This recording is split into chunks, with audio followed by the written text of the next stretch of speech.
ఇరాన్పై Israel భీకర దాడులకు దిగింది. ఇరాన్ రాజధాని టెహ్రాన్లో భారీ పేలుళ్లు సంభవిస్తున్నాయి. మిస్సైల్ దాడులు నిర్వహించింది ఇజ్రాయెల్. ఉత్తర టెహ్రాన్లో బాంబుల మోత మోగుతోంది.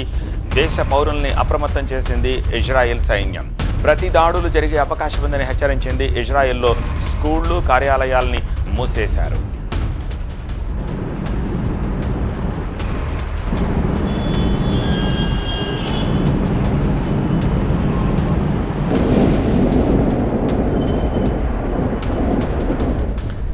ఇరాన్ రాజధాని టెహ్రాన్లో మిస్సైల్ దాడులకు సంబంధించిన దృశ్యాలని చూస్తున్నాము. భీకర దాడులకు ఇజ్రాయెల్ పాల్పడింది. చడీ చప్పుడు లేకుండా ఇజ్రాయెల్ ఇరాన్పై విరుచుకుపడింది. అయితే ప్రతి దాడులు జరిగే అవకాశం ఉందని ఇజ్రాయెల్ పౌరుల్ని అప్రమత్తం చేసింది. ఇజ్రాయెల్ ప్రభుత్వము స్కూళ్లకు, కాలేజీలకు సెలవులు ప్రకటించారు.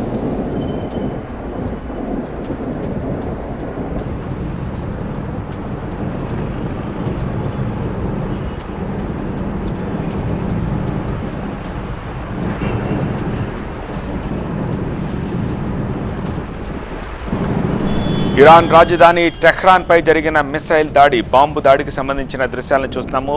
దట్టమైన పొగ పెద్ద ఎత్తున అక్కడ బయటకు వచ్చిన దృశ్యాలను చూస్తున్నాము. అటాక్ సంబంధించి లేటెస్ట్ విజువల్స్ని స్క్రీన్పై చూస్తున్నారు. ఇజ్రాయెల్ ఇరాన్పై విరుచుకుపడింది. పెద్ద మొత్తంలో మిస్సైల్ వర్షం కురిసింది. రాజధాని టెహ్రాన్ ఇప్పుడు చిగురుటాకులా వణికిపోతోంది. మిస్సైల్ దాడులతోటి రాజధాని వాసులు బిక్కుబిక్కుమంటూ గడుపుతున్నారు. ఉత్తర టెహ్రాన్లో ఈ బాంబుల మోత మోగినట్టుగా తెలుస్తోంది. దీంతో అటు ఇరాన్, ఇటు ఇజ్రాయెల్ రెండూ కూడా వాళ్ళ దేశ పౌరులను అప్రమత్తం చేస్తున్నారు. ప్రతి దాడులు జరిగే అవకాశం ఉందని ఇజ్రాయెల్ తమ దేశ పౌరులను అప్రమత్తంగా ఉండాలని చెప్పేసి స్కూళ్లకు, కాలేజీలకు సెలవులు ఇచ్చారు.